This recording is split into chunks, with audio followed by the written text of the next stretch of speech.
Well, that was abrupt. Well, you're still dancing. That was Hoochie Mama by 2 Live Crew. I'm sorry, that shit was abrupt as fuck. How it stopped. Guard, didn't it? Welcome to the show. I am Vday Verse. Across from me, as wonderful, smiling with her beautifulness, is my wife Z. Hello, guys. And welcome to For Better or Worse. Welcome to For Better or Worse. Yeah. Don't look over here like I wasn't supposed to. That was your line. But you took it. I did. Anyway, guys. Yeah, go ahead. Welcome to the show. It's another marvelous Sunday. We in here. I went ahead and tidied up the room a little bit and added some new components to our ambiance, to our equipment. So let me turn this stuff off too.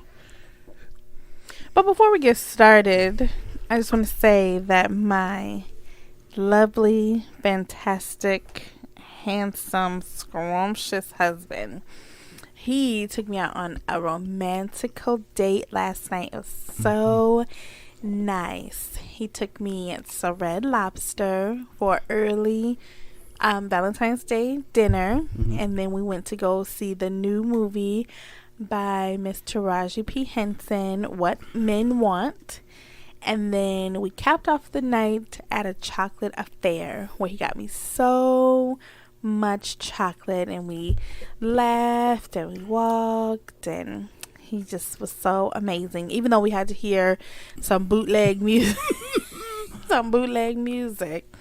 but it was amazing. So I just want to say thank you so much, babe, for making that yesterday night so wonderful. I've been talking about it all day, and my kids been trying to raid my chocolate bag, but they're not getting none. But I really do appreciate you, and I thank you. And maybe I should have left that for the last bit, but I had to say it right now because you're just amazing, and I appreciate it. Yes, thank you, baby. Well, you're welcome for the night. It was a long past due date night. Yes. And it was good.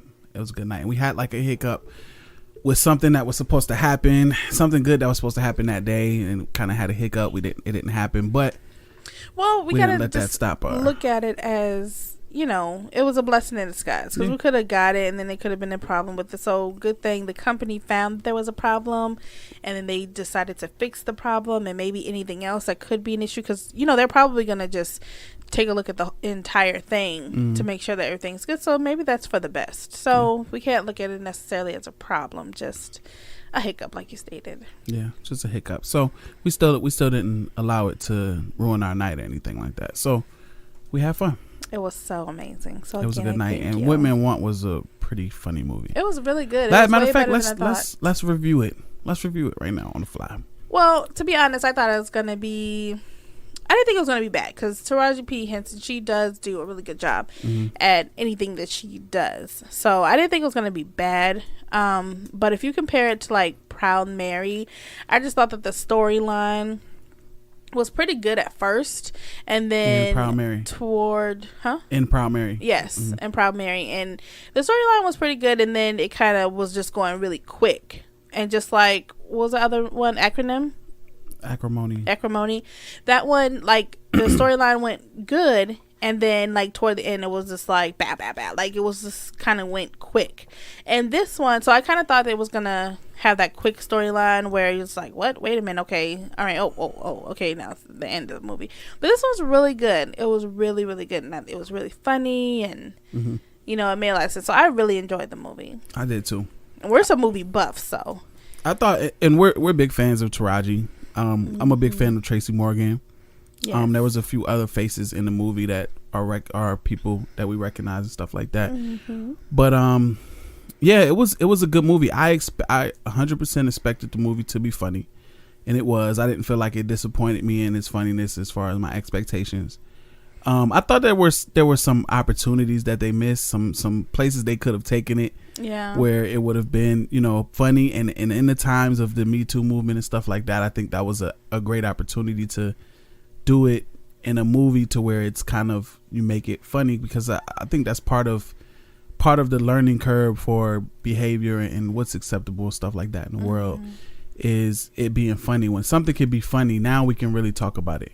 Now we can really talk about it and get in depth and stuff like that. When we can't laugh about something, like, so if it's that serious, yeah, people will fight over it. Right. You know what I'm saying? So what part do you think could have been a learning experience? I mean, not just as far as a learning experience. I think they missed out on opportunity to kind of be more edgy with it. You know what I mean? Example. Like okay, so if you don't know, I'm not giving you a spoiler alert. If you haven't seen the trailer, it's in the trailer. Basically, the gist of the movie is that at some point in time, Taraji P. Henson's character begins to be able to hear guys' inner thought. He'll hear men's inner thoughts. Mm-hmm. It's basically, if you ever seen the Mel Gibson version that they rebranded it from What Women Want, where he can hear women's thoughts. It's the same exact thing. So some of the thoughts that the men were thinking were, cool, and they were funny, and they were, right along the lines. But there was a lot of stuff that was just like, they could have put that in there. Like, they didn't put this in there. Like, it was never. What's this and that? I don't know. Like, just crazy stuff. Remember we was talking about, and then we was just listening to it too on 2 Live Crew. I mean, you know what I'm saying? When guys and, oh man, I'm about to get. Anyways, oh well. Guys know that every now and then, like when there's a girl that likes to talk too much, or she just talk a lot of shit or something like that, you be like, man, I just want to put my dick in her mouth. Awesome. Because she talk too much. So, but that was, you know what I'm saying? Like, it was just certain stuff, and that was an extreme example. Hold on, I will cut you off. That was an extreme example. Because I know it's true. Because I know guys do think that. But what does a woman talking have to do with your dick? Like, what is that? If a woman talking shit or whatever, just like, oh, I shut your ass up, put your dick in my mouth. Like, what? Well, how does that transfer over to your dick being in my mouth? It's really not as like, it's not as crass and horrible as it sounds, because it translates to the same thing as like sex. Like when you want to, like, you feel like you can sensitize these, or sensitize a woman by having good sex with her. You know what I mean? Like, I can soften you, by giving you some hard. You know what I'm saying? Like, so it's not really like, at least me, I don't think of it like as like a disrespectful thing, like, put my dick in your mouth. Like, nah, it's more like, you know what I'm saying? Like, I'm gonna give you some good ass D. Yeah. And you're gonna calm down. Yeah, you're gonna calm down. Gotcha. Right. I had to explain that because they was gonna be like, oh, verse, it's like, women ain't got a voice, or he gonna put their dick in their mouths, and like, what? I didn't say all that. What? Dick. Right. Well, if y'all haven't noticed, that today's show is going to be about PC, political correctness, and that's where the song Luke came from. 2 Live. Or the 2 Live came from, that we played, because we're just going to talk about a whole lot of political correctness. Like, for example, spanking your children is not politically correct anymore. Like back in the day, before all time, you could spank your kids until, when do you think spanking your kids have been frowned upon? The 90s? Late 90s? Early 2000s? Probably started coming in the new millennium.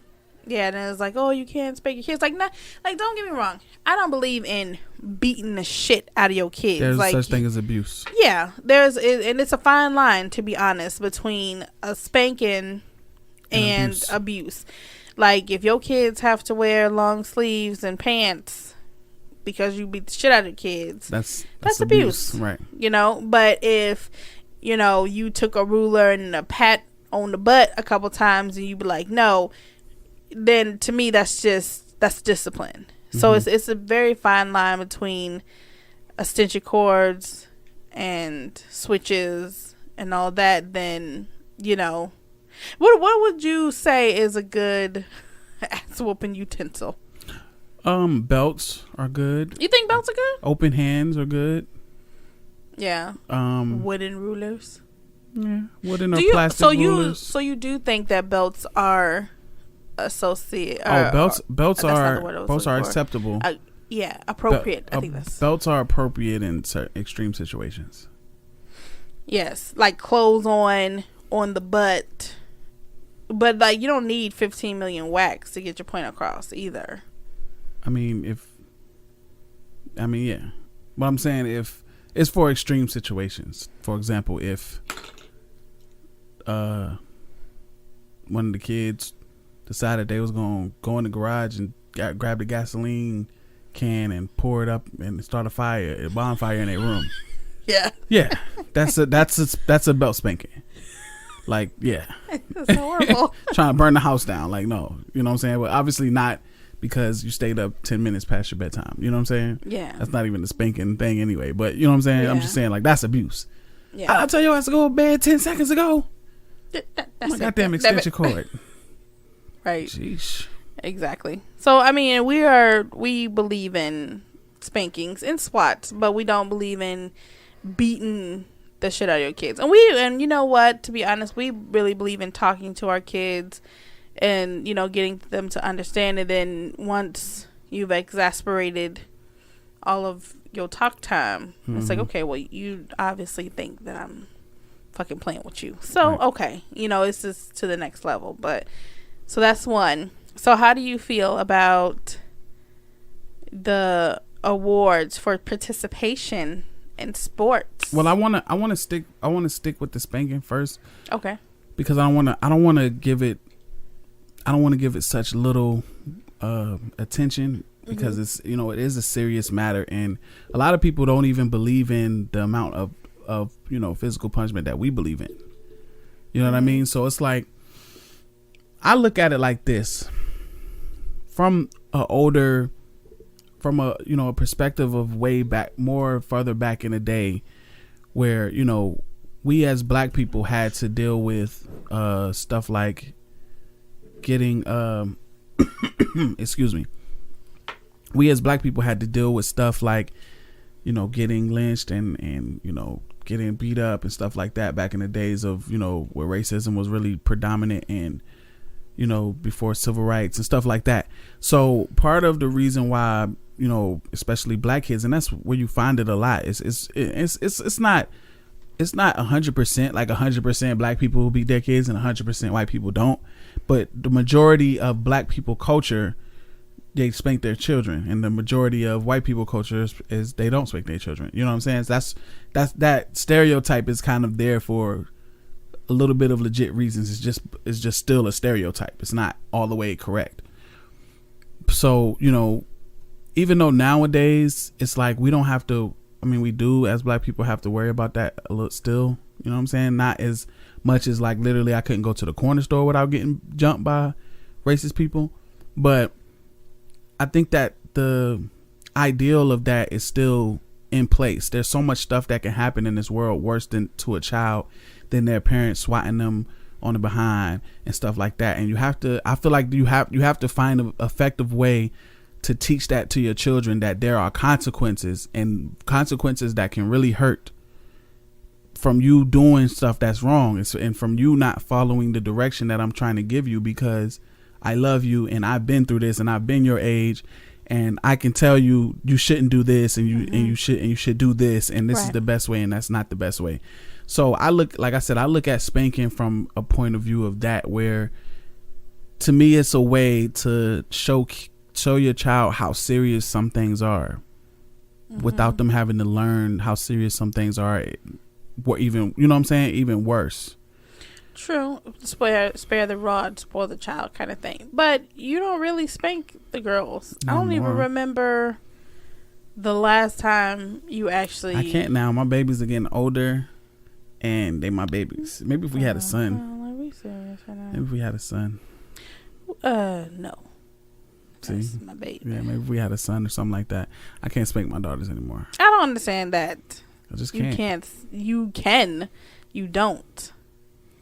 No, I can't. Like, I physically can't.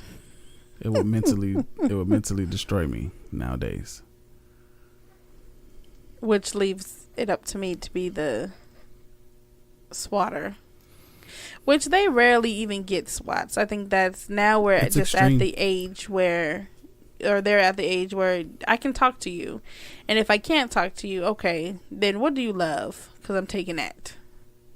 your phone, your TV, your music, anything. Yeah. So, yeah, I get it. I feel like it's yeah. I just feel like you said, what is it? Spare the rod, spoil the child. Right. But a lot of that a rod is what a stick. Mm-hmm. So I don't know. I just think that people tend to use that as an excuse, to beat the hell out of your kids, and that's not the case, because a lot of people, when they're angry, and their spankings come from a place of anger instead of a place of discipline. And that's why I said that it's a very fine line between disciplining and rearing your child than abuse. I don't think it should come from, oh, I'm pissed off because you tried to burn down the house and I am extremely flammable. I am so mad right now and I'm going to beat the shit out of you until I feel better. Like, no, that's not disciplining your kids. Right. You are beating them up because you're upset. Like, it needs to come from a place like, okay, you did this and it's no, you're not supposed to do this because of this. And I think that explaining to your child why they're going to get a spanking is very important, so that they understand what they did, why they're getting spanked, and then also talking to them afterwards. Do you like explaining to them, spanking them, and then maybe an hour later, do you understand why you got a spanking? And I even do that with our 4-year-old. Do you understand why I popped your butt? And she'll say yes, and just, okay, why? Because I did such and such. Like it just to make sure that you're able to talk, that I'm not mad at you, but like you said, your actions, it causes a reaction. And every action, whether good or bad, causes a reaction. It's a consequence. Yep. Whether good or bad. Yep. So yeah, there is a PC, and how do you feel about now? Because that information is available, and kids have cell phones and stuff like that. How would you feel if you were punishing Leah and she called the police on you? She called the police on you. See, then it's like, okay, so is she like, I'm gonna call the police on you, and she goes to get her phone, or no, she calls the police on you. You don't know. Next thing you know, the police is at the door, and they said that a child called from here said she was being abused. Okay, all right. I will let them in, and I will let them know that she did get a spanking, and for what. Now it just depends on what they want to do at that point in time. Because I'm not gonna lie, if they're like, oh well, that's abuse, and we need to take your child out of the house. Oh, let me help you pack her shit. Pack you all up. Because if you think that living here is so bad, then that's abusive. Fine. Let's go ahead. You know what? You ain't even pack your shit. You gonna go ahead and go out with what you got on your back. And they gonna put you in a foster care, or they gonna put you in a little halfway house, or whatever they do with the children once they take it to your house. And I'm gonna let you see, since you think you got it so bad, I'm gonna let you stay there. Go ahead, do your thing. You obviously thought I was being rude and I was disrespecting you when I was just trying to rear you. Okay, let's see how you do with a whole bunch of children who don't have anything, and they want what you got. They want the nothing that you have, and they gonna beat the shit out of you. And and as you can see, whatever happens in those situations where kids are that don't have parents, who don't give a damn about them. Okay, go ahead. You want to call the cops? You do that. Now it's gonna be a whole different story if they don't take her, but then I have to go to jail. Now that may be a beating situation. Like, that's gonna be some, oh, okay, not only that, but I had to go to jail. Yeah, you better hope that they take you. You better hope. If I had to go to jail because I was trying to help you, yeah, you better make sure that they take you at that point in time. Because if I had to stay in jail with Big Bertha because you was like, oh, I'm being abused because you wanted to do something wrong and disrespectful, okay, that may be a situation where you may want to fear for your life, to be honest. How would you feel if you were disciplining Aaliyah and she called the cops, or one of the kids? I don't know. I mean, I would be like super disappointed, like, and upset. Like, I think I probably, like, it might be worse than what you would do, like, you know what I'm saying, if that happened, like, because I'd probably just like not really be cool with them, like, you know what I'm saying? No more talking, game time. Cause you're a fun dad, you know, like they see you and you guys do fun stuff all the time. And it's like when I come around, I would, you know, try to explain to him like the horribleness of that, of just putting a black man in contact with the police, like, you know what I'm saying, like the factors that come into play when all of that, and a white woman or a black woman as well, but you know, it's just, especially with all that's been going on. Yeah, that's what I mean. You know, it's just not a good look to be placed in that situation. Speaking of which, how do you, like, I don't know, let's just touch on that for a moment as far as being pulled over by the police. Like, I'm all for doing exactly what they say. Yeah. You know, like, I'm not going to, but that was even before, and I'm pretty sure that cops been fucking up black people even before people had camera phones and things like that. But even more. You know, I'm all for, you know, complying with what it is that I need to do, whether it's wrong or not. Exactly. Because I'm not gonna sit here and run my mouth and be like, oh, I'm gonna call. You don't need to, what's the old saying go, never let your right hand know what your left hand is doing. Okay, I'm gonna do everything that you need me to do. I'm going to comply and all that other stuff, but that doesn't mean that what you just made me do was right. And I'll make sure that I'm going to do the proper channels. But then again, not everybody who doesn't comply with the cops gets hurt or killed, because there's been plenty of people who have complied with the police and they lost their lives. So I'm not saying that those people who have lost their lives and they did comply, you know, it was their fault. It's never that, but I definitely do agree with you need to make it out of the situation alive. Yeah. I 100% agree with that too. And it's just sad that, so, like, I think I watched a show not too long ago, and, you know, the guy was getting pulled over and he hyperventilated when the cop was coming to his side of the door, and the cop was actually, you know, he was pretty cool, and he was kind of taken aback because this guy is hyperventilating because he thinks it's the end of his life right now. And that's sad. Damn. That's sad as shit. Damn. That sounds extremely sad. Yeah, I feel the exact same way. Like, I do feel as though that you should comply with the officer, get out of the situation, and then fight it afterwards. Like, if you got to record it, voice or video record it, then, you know, do what you got to do, because it's not against the law to record. But man, just you know, no matter how stupid it sounds, no matter how degrading or disrespectful it may be, just get out of the situation alive, because so you can fight it. Because especially if you're not recording and if it ain't nobody around, it's your word against that officer's word, and you no longer here to tell your side of the story. So exactly, it's just, you know, just I would say us as black people, us as minorities, us as people in general, to a lesser degree, just do what you got to do to get home, and then fight it after. And that does live to fight another day. Exactly, because you have a family to go home to at the end of the day. Even if you live by yourself, even if you're a single man, you still need to go home at the end of the day. Get yourself together and, you know, do your next move.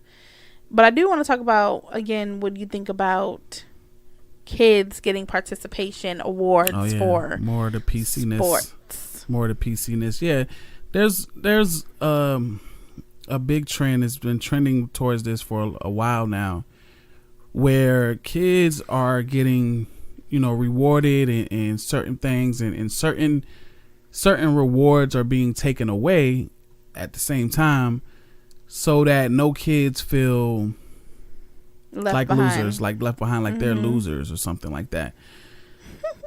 I 100%, 1000% disagree with that. Like, if kids need to learn how to lose, because they need to learn how to lose properly.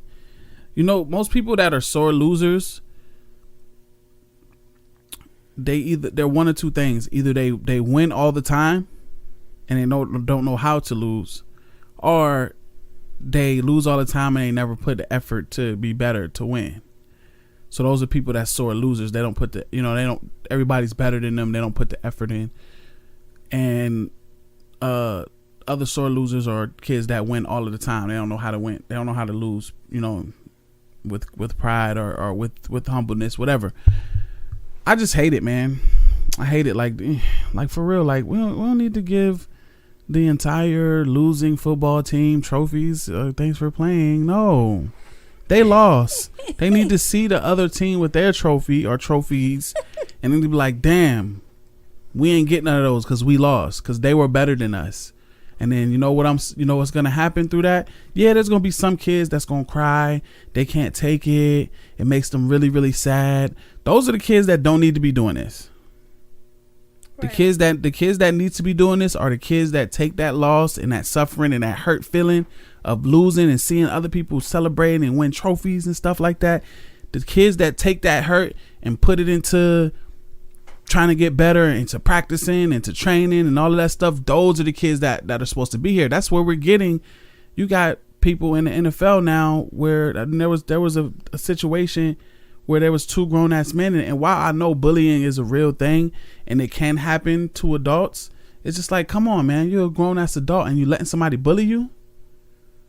You letting another grown ass man bully you? Y'all both play football. You know what I'm saying? Like, it's funny because I agree with that, because when you want that trophy, you practice harder.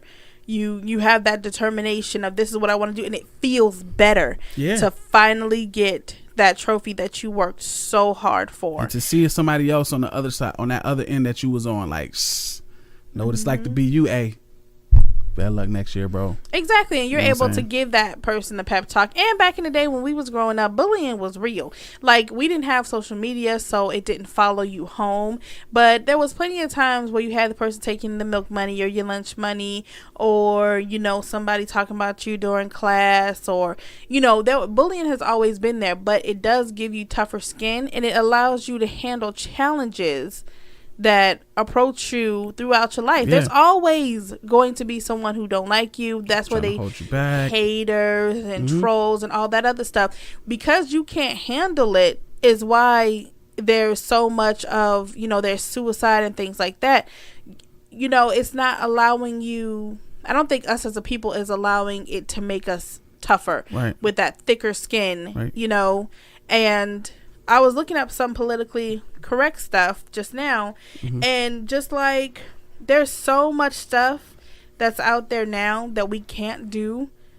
Like, for one, there was this thing that you're not supposed to clap anymore, like during like whooping and clapping, because it may make people nervous. Like during games or graduations and things like that, you're supposed to stop doing it because it messes with nervous people. Or it's unacceptable to call someone fat now. That's one thing and different. I'm not gonna say that it doesn't hurt people's feelings, because it does. Like, when you call someone fat, I've been big all my life, right?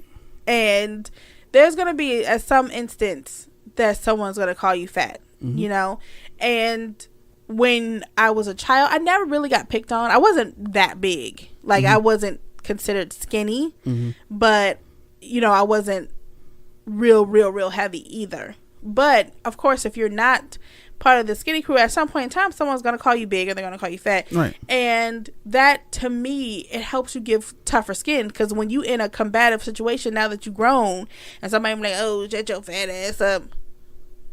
Okay, like, was that supposed to hurt my feelings? What now? Exactly, like, like when it, and that's what I love, because like if we're in a verbal confrontation, and the only thing you could be like is, "Simone, shut your fat ass up," then I won, because you can't say shit else about me, because I take care of my family, I take care of my responsibilities, I take care of what we have to do, and the only thing you can go off, and I'm not ugly, so you can't like, "Oh, you're ugly," like the only thing you come off is the fact that I'm overweight. It's like, okay, thanks for playing. You know, like, but if you take away that, if you take away someone, not saying that, you know, and I don't want to come across as being an asshole. I really don't.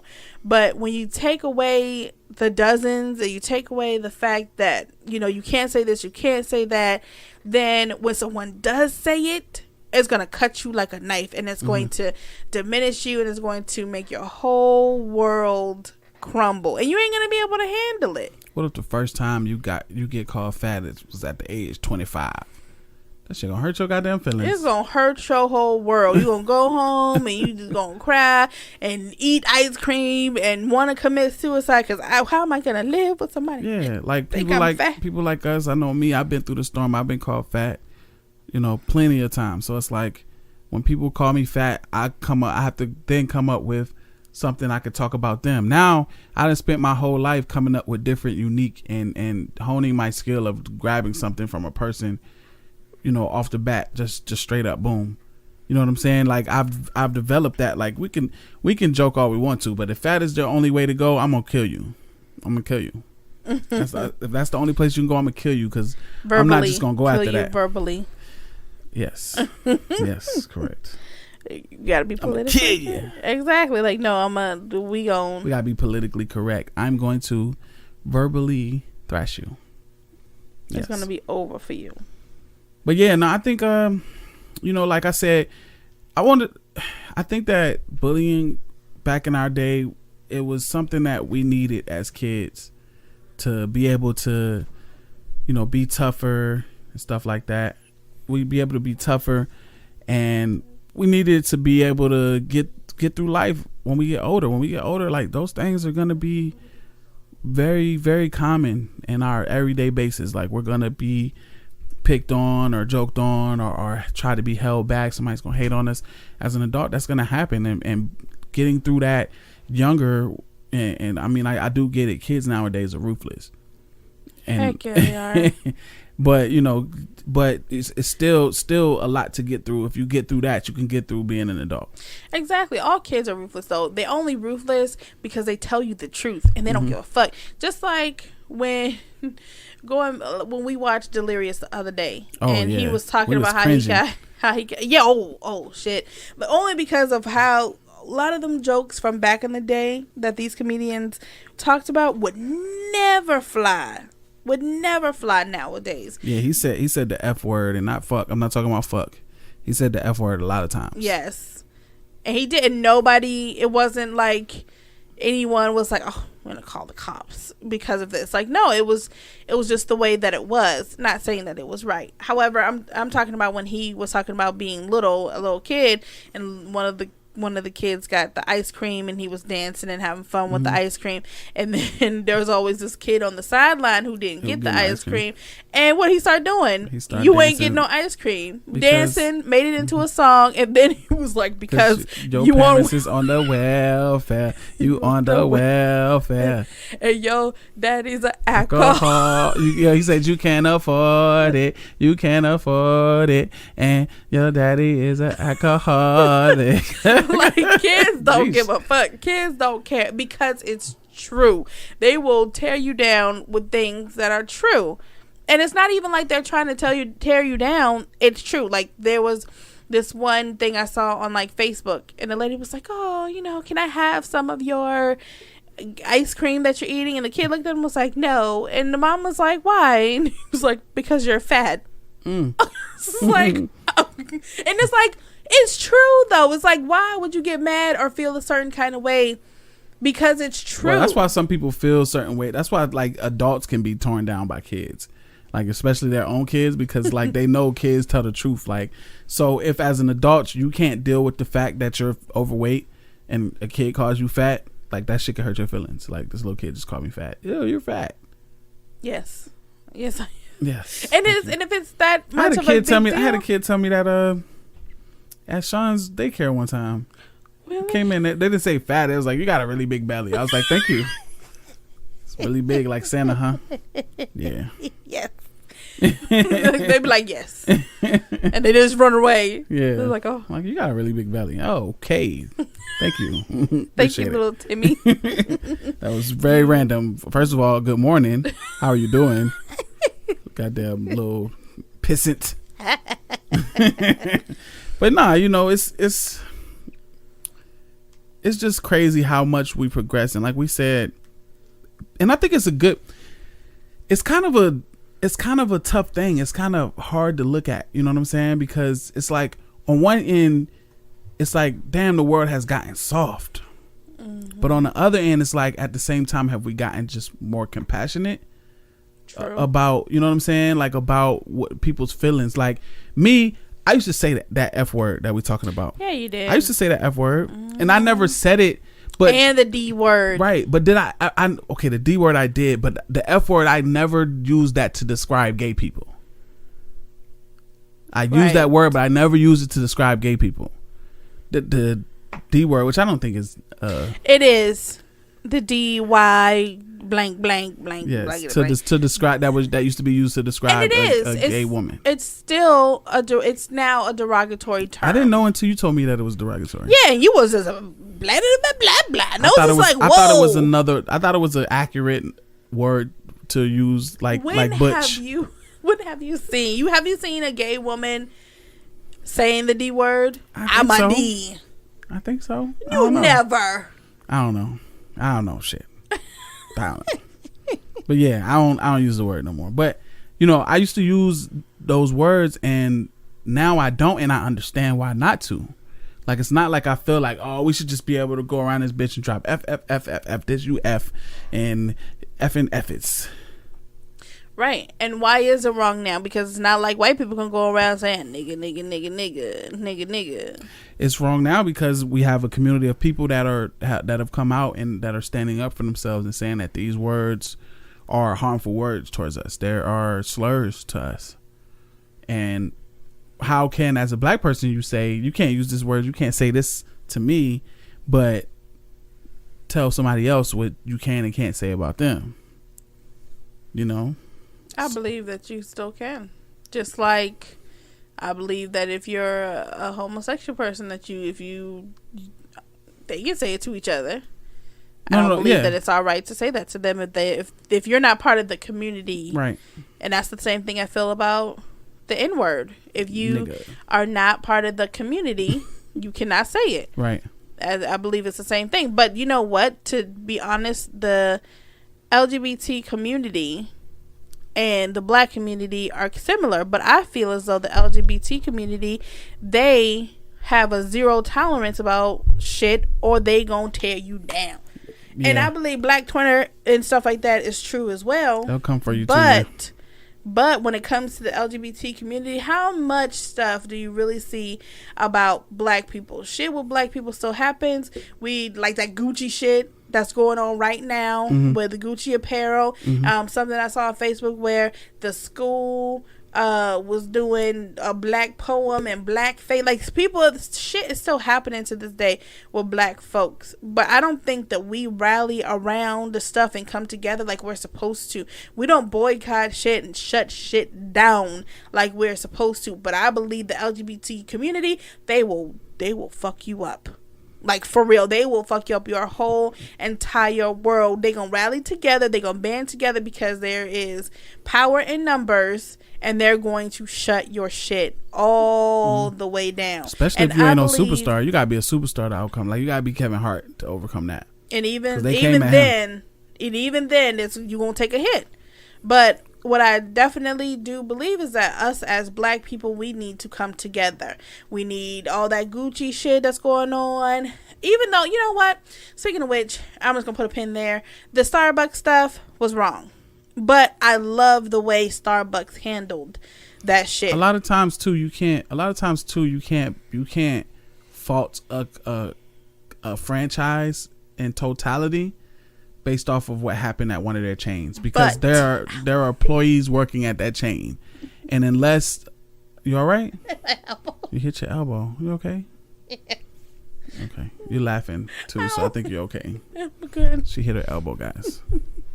Where was we at? Yeah. So those chains have employees that work there, and those employees have their own morals and their own ideals and stuff like that. It's about I want to say this. It's about how the franchise or even that chain handles that employee or the situation. Exactly. That's exactly where I was going. I get that they have their own morals and they come, you're a separate entity coming into this corporation, and you're supposed to live by their values, but not everybody does, of course. But it's what happens after it that makes you or breaks you. Like the Starbucks shit, when there was 2 black gentlemen that were there and they were waiting for someone else, and they were basically, the cops was called, they was in handcuffs, they was arrested, and all they was doing was waiting for their third party to get there, their person to come, and they were treated like common criminals. But what did Starbucks do after that? They fired the 2 people that ended up calling the cops. They ended up taking courses for, having a whole training. What kind of training was it, babe? It was a whole training of it was something sensitivity. It's like like a sensitivity training on how you treat people that are different from you. They did that. They also, they was giving out free, not saying that was a point, but they were giving out free coffee and gift cards, and they were like, let's talk about it. Right. They got in front of the situation and not let it tear them down, to be like. And they spent a lot of money on the trainings and all of the stuff that needed to happen so that their employees would not, that this wouldn't happen again. And I love that, because they came in front of it. They apologized to the public, not once, but twice. They did what they were supposed to do. They fired the people. I think that is exactly what they were supposed to do, because even though those people were representing Starbucks at the time, they said, no, Starbucks does not do this. Right. They do not stand behind this. And I love that they did that. That's why I don't drink coffee, but I still get my vanilla bean. And I also want to point out the huge difference between like the situation like that happened at Starbucks and the situation that happened with Gucci, as far as them putting out the sweater that looks like this blackface. That is that's post production. What you saw was the final product of some shit. Like, it wasn't like some shit somebody came into a restaurant and this happened over the course of a couple hours and this situation happened or whatever. This is people sitting around talking about this, talking about that, doing the design, it has to looking get at up, it has to get approved, getting drawn up, has to get proved up, has to get knitted or whatever you call it. It has to be fabricated. Knitted. You know what I'm saying? It has to be produced, and then it has to be sent, and then the ad has to be made, and all of that shit. Money has to be spent. Everything has to be finalized. Everything. People are seeing it and saying, "Oh, that's approved. That's approved. That's approved. That's approved." So these are people that are having plenty of opportunities to realize something's wrong, and it's not. And it's really, really obvious who does and doesn't have black people in decision making positions. And I agree with that. But also, if they did have some black people, who's being paid off? That you didn't say anything. That you didn't say, "Hey guys, I don't think that this is gonna go over well. No, I don't those think aren't the this is a people. good look." Those aren't the people, and that's one thing too. So we talking about political correctness. We talking about culturally appropriateness, all of that stuff. So with that, could someone argue with us saying that we don't necessarily like politically correctness? Could they say, well, can we be bought? That's how I feel. If there was a black person that was there that was okay with what the hell that they put out, can you be bought? Can they buy and sell you? Because that shit was wrong.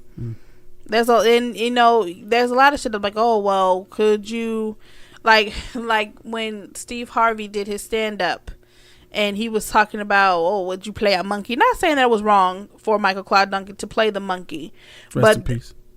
Oh yeah, he did die. But not saying that he was wrong for playing the monkey at all. But it's like tying that into now. If they offered you a couple $1 million to be like, be okay with this, can you be bought and sold? Let me call you a nigger with a hard ER for a good year, and I give you X amount of money. You know how many people be like, I don't give a fuck, call me. Like, how many people would it be okay with if they getting them fat ass Gucci checks And they just like, oh, well, they gonna get tore down in the end. I'm gonna continue to take this money, even though that this is some racist shit. Like, what does that say about our culture? That we can be bought and sold still. That's what I think that it is. It's like they offer you enough money, can your morals and your integrity be bought? So if they did have any black people, African American people, mixed people who have any kind of blackness in them, and if they saw that and they turn the other cheek, I feel as though they were bought. But again, like I said, if there are black people around, that is one thing, and if they aren't speaking up, that needs to be a look in the mirror they have to do with themselves about what they find is the most important thing or whatever, because you can look at it one of two ways, right? You can look at it like, okay, well, like I said, it shows that they don't have black people in decision-making positions. People that can say, nah, that's not good, and not have to worry about job security. True. So you can say and try to justify that there are maybe some black people that may be around that have to worry about job security and don't want to really ruffle feathers as far as trying to pull black cards. People... With us black people, we have to be very, very strategic with our black cards sometimes. Like we can't, and that's what annoys me a lot too about black people, how often we'll pull the race card out and it's like, come on, it's not racist just because it was a white person that did it to you. Right. Don't and that is annoying because it always comes across the headline, oh, black woman gets assaulted by white man, and it's not necessarily even an assault, or it wasn't necessarily a race thing. This guy was just an asshole, like the whole McDonald's thing. This guy was an asshole to this woman, or because he was having a bad day, but it wasn't the white man was messing with the black woman. No, it was just an asshole who assaulted somebody else. But that's I think that's a conditioning thing as well, because the media is like black man, white person, white man attacks black girl. It's always race, to the point where it's not gonna matter anymore. Whenever you're gonna be like, oh, this black man was assaulted and really assaulted by somebody, I'm gonna be like, oh, here they go. And that's what you have now. Here they go again. What they mad about today? Yeah. What they done did, can't do this for black people now, can't do that for black people. And there was a point in time, and when we was watching What Men Want, where her boss was kind of like, I would fire you if you weren't a woman, or something like that. Said I would fire you if you were a man, and she was like, you're not gonna fire me because I'm a woman? And he was like, well, not just that. And she's like, oh, you're not gonna fire me because I'm a black woman? Like, oh yeah, well, it's just like, yeah, that's exactly why, because you don't want the flack of it. And it's like, that's, to me, is still bullshit. Like, everything is not the race card. There is plenty of things that is the race card, though, when you do the blackface shit, when you doing the nooses, when you have your little tiki torches, and you are actually being racist. That's one thing. But just because you white and I'm black and we're having a argument or a confrontation, it's not just because you white and I'm black. We're not sitting here arguing and saying that you're KKK. I'm mad at you because you stole my yogurt out the fucking refrigerator. Right. It ain't because you white. It's because you stole my food. Right. Now, I mean, of course, when certain things happen, like when somebody puts race into the situation, then it's like, okay, then it has to question if you're racist. Like, say for example, it's the exact same situation. Ann stole your tuna sandwich out of the refrigerator at work, and y'all start arguing about it. And if you be like, fucking cracker, bitch, then at that point in time, it's like, whoa, okay. Then now it has turned into race. This is now about race. Oh, you've been wanting to call me a cracker bitch forever. You think I wanted your nigger sandwich? Like, Ann. Ann, I thought, damn. I mean, I was mad, but you was about to punch me in the face. I mean, over the sandwich, but we could have, scrapped and dapped. Now we can't. It's a whole different thing. And like, damn, you a nigger sandwich though? I want your nigger sandwich. Damn, man. I just wanted you to replace it. That's funny too, because last night when we was out on our date, we was out at the Chocolate Affair festival, and one of the guys, when we was walking past, I was looking at it. It was like fresh fried donuts, like they were frying them there, and he was like, "Hey man," and what happened was I was like, "Listen, nope." So I was like, "Your boy." I was like, "Babe, ooh, look, they got donuts. You want some donuts?" And she was like, nah, I kind of want no donuts. And I'm like, I think I do want some donuts. And I started like edging closer to it. And the dude was like, hey, man, you want some donuts for your girl? And I was like, shit, for me? Exactly. And then afterwards, look, after I got the donuts. A reason that he could have been real romantic. Like, nah, I'm not going to get nothing for my booth yet, but these going to be for me. Like, show, show that you sweet to me in front of the men. Like, nah, shit. I had been being sweet all goddamn night. And see, that's the thing. I was being sweet all goddamn night. The first moment she got to be like, he won't sweet, the date is over. Anyway. But yeah, so he gave us the donuts, and I was getting ready to pull the money out to pay him, and he was like, nah, bro, he was like, it's cool, go ahead and take it. And I ended up giving him like $1 tip or something like that. But yeah, he told me to take him, and I was like, oh, that's cool. He just gave me the donuts or whatever. What happened before then? Because you said it, because that's what ties in. You said it was good karma. Okay, yeah, I'll tell you that too. But there was a reason I was telling this story, we was talking about nigger sandwich, and I was like, maybe that's what I was telling you. I figured you was gonna figure it out. I see what you was trying to say now. Okay, so earlier on that night during the date, and I'll make this real quick because we teetering off subject and I want to finish the episode. But we went to the place that we normally go. Now we can say normally because it's been 2 years in a row that we've done it. At the Chocolate Factory. We normally go into the chocolate affair, and we go to this one place. Can't remember what the place is called. They should start having their name on their bags and their info on their bags. But we went there and we got our chocolate from there, and we were getting 2 separate bags. They basically have a whole line of chocolate on tables of different type of chocolate stuff, So Simone or Z's getting her bag made by one lady, and I'm getting my bag made by another lady. So when the lady finishes Z's bag, she's like, oh, okay, that'll be what, $10.50. And so I gave her a dub, and the $20. And the other lady finished mine. She was like, that'll be $8 or something like that. So I'm like, all right, cool. So I gave the one lady the dub, and when I did that, the lady I gave the dub to gave me Z's bag. And then the lady that had my bag, she gave me my bag. So I'm like, okay, cool. So the lady comes back and she gives me the change back as if I only paid for Z's bag. But I already had my bag. We had both bags. So I'm like, oh, okay, well, wait. And I'm thinking in my head, like, I could really just run off on the plug on these. No, but remember, the only reason why you thought about it is because I saw the s'mores chocolate thing, and that was the only reason. Well, that was one reason why we had stopped, and we were just like, oh, and I was like, oh, look at the s'mores thing. I was like, I wanted it, but I don't know. Yeah. And you were like, well, I'm gonna get it for you. Right. You're right. So because of that, when I got the money back, I was like, okay, let me get the s'mores, because usually when I'm one of the people, I'm not a person that doesn't trust the cashier. When they give me the money back, a lot of times I just kind of take a quick glance at it, or I just throw it in my pocket. You count it, I know you do, but you used to work at the bank, so you're trained to do that. But so I normally would have probably got the money, took a quick glance at it, put it in my pocket, but because I was gonna buy something else, I was like, okay, well, let me get that. And I started to get the money, and I'm like, damn, I feel like I got more money. And I'm like, damn, I got like $9. And I'm like, why do I have $9? And the lady, I realized I didn't pay for my bag. So I'm like, oh, you didn't take the money from my bag. And it actually wasn't even that easy to explain to them what happened. Like, I had to like really explain to them, like, okay, this is what happened. Like, I was paying for her bag. I was paying for her bag. Yeah. And they're like, oh. And I'm just like, all right, cool. Here, take your $8 that I had to talk you into getting.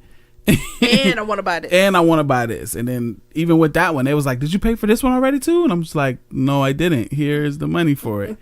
So, it was one of those situations where, yeah, like, I could have ran off with that little $11 that they almost lost out on. So fast forwarding back to the donuts, I was like, man, the dude gave us free donuts. That was pretty nice. And I was like, damn, what if that's already my good karma coming from me not running off on the jump? Right. But some people argue that you don't get good karma for not doing bad things. You get good karma for doing good things. I believe that you get good karma for not doing bad things because you had the opportunity. It was the devil and the angel on your shoulder. Which one are you going to do? And because you chose to do the right thing, I think that that's good karma. You're sowing seeds into good karma because you chose to do the right thing when you had an option of just being like, oh, well, fuck it, they don't know about it, so yeah, I'm gonna leave. And I think that that's what that was. And then would you say, So I was like, maybe the guy giving me the donuts was good karma and stuff like that. And then I was like, or he gave me some nigger killer donuts that we've been feeding the kids. and we've been giving them to the kids since this morning. Or he gave me some nigger killer donuts, and and that way, if you give them to me, I can't sue them because they was free. I didn't pay for them. I technically didn't buy a service or buy a product. So. Nah, but But no, we like to think that was just good karma. Yeah, because I ate some of the donuts and I'm still alive. Alive. If I'm not here if Simone's doing the podcast by herself next week, then killer donuts. They was nigger killers. But that should be the name of the episode: Nigger Killer Donuts. No, it's Nigger Killer Donuts. Nah. So to wrap up our discussion, I want to just dive into the psychology of it. So as far as the PC world, how do you feel about it? Because like I said, I'm kind of torn about how I feel, because I do hate the fact that everything that you say nowadays is so criticized and so picked apart, and people and the biggest problem with it is that I'm sorry, what's the word I'm looking for? The context? Sure. Is that it? Mm-hmm.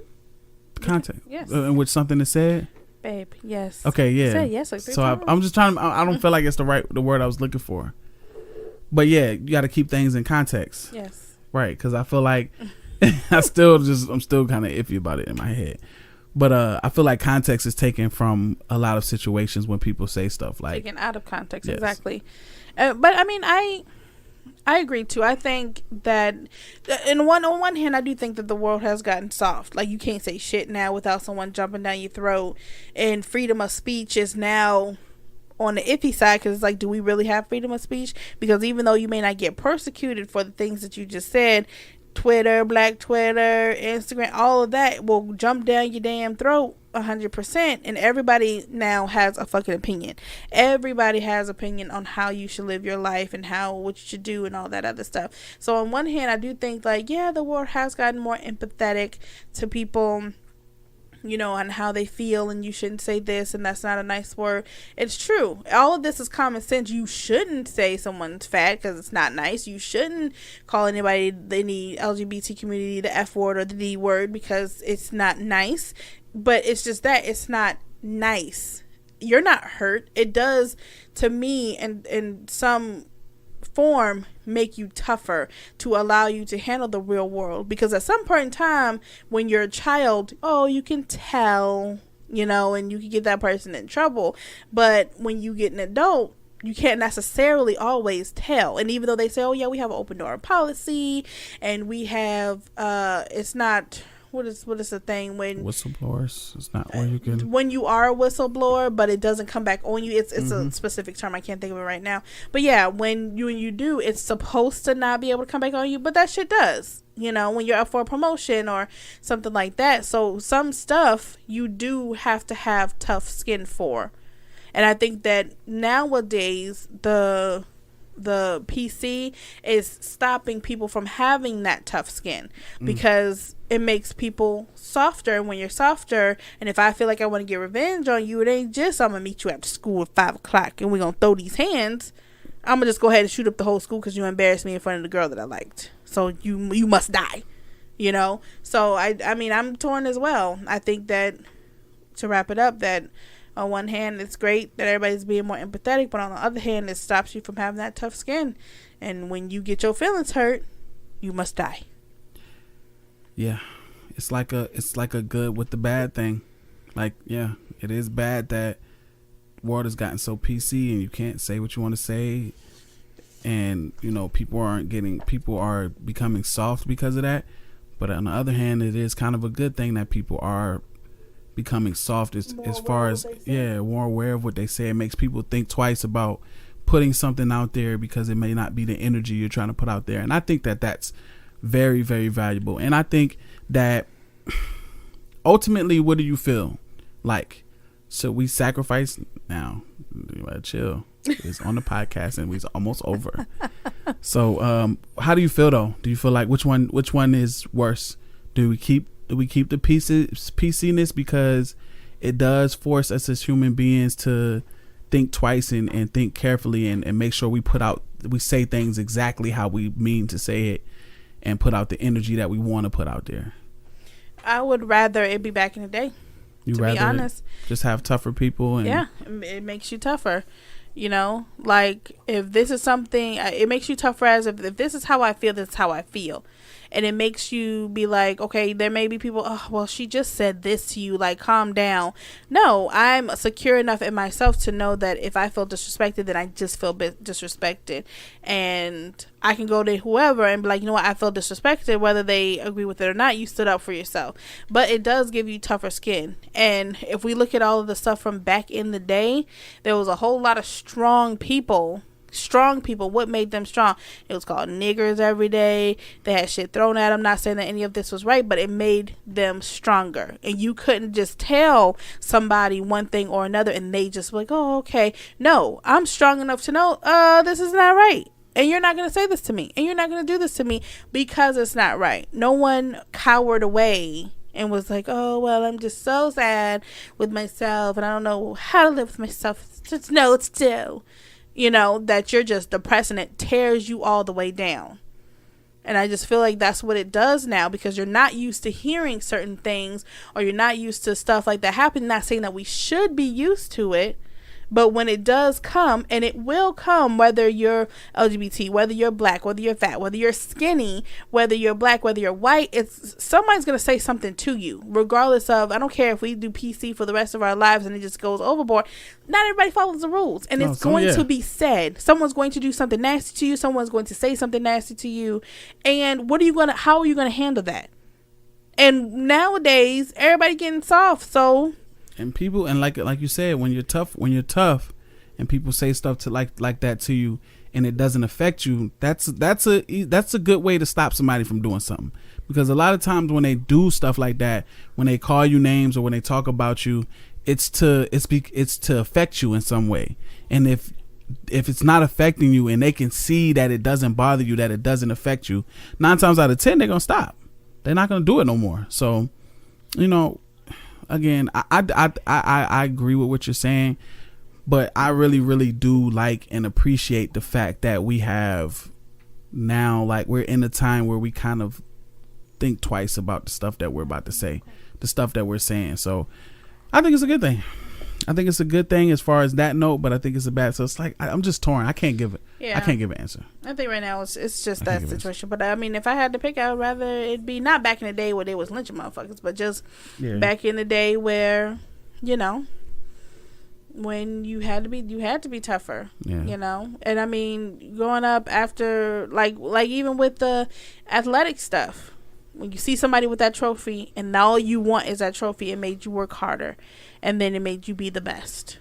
So, but all right, well, we're over time, but you have to lead with love because I started with love. Oh, you started with love, so I have to end with love? Okay.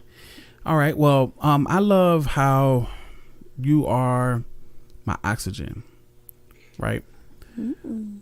When I'm stressed out or when I'm down about a certain situation or scenario, and I for relatively or figuratively can't catch my breath, you give me that breath I need. You make me feel like it's all right, that we're gonna get through it, that I got your back, and you got this, or we got this, or whatever. Whoever you need to reassure me has it.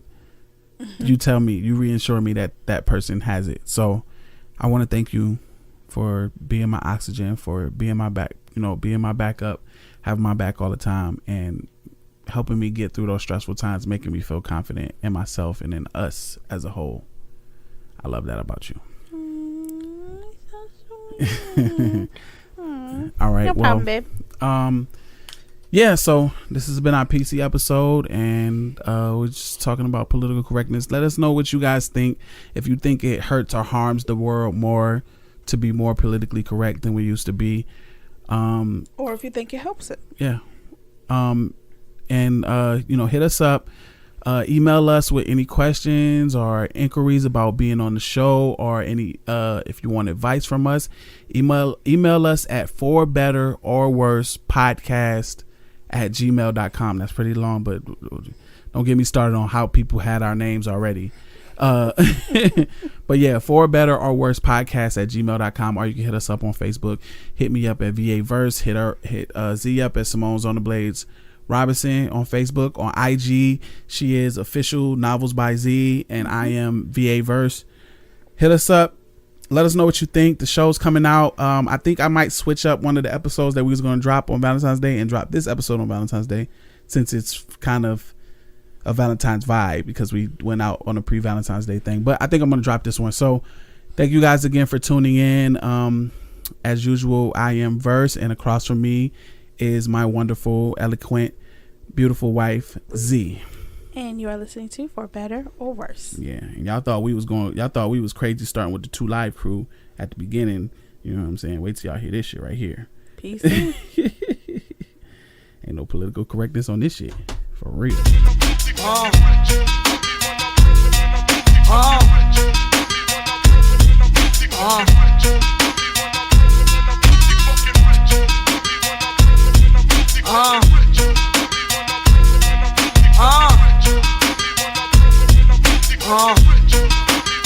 To all my motherfucking getting money hoes, booster selling clothes, and all my ghetto bitches in the projects coming through like bulldozers. No, we ain't sober. Bum bitches know better than the star shit. Niggas love a hard bitch, one that get up in the nigga's ass quicker than the enema. Make a cat bleed, then sprinkle it with vinegar. Kidnap the senator, make him call his wife and say he never coming home. Kim got him in the zone, beating they dicks. Even got some of these straight chicks rubbing they tits.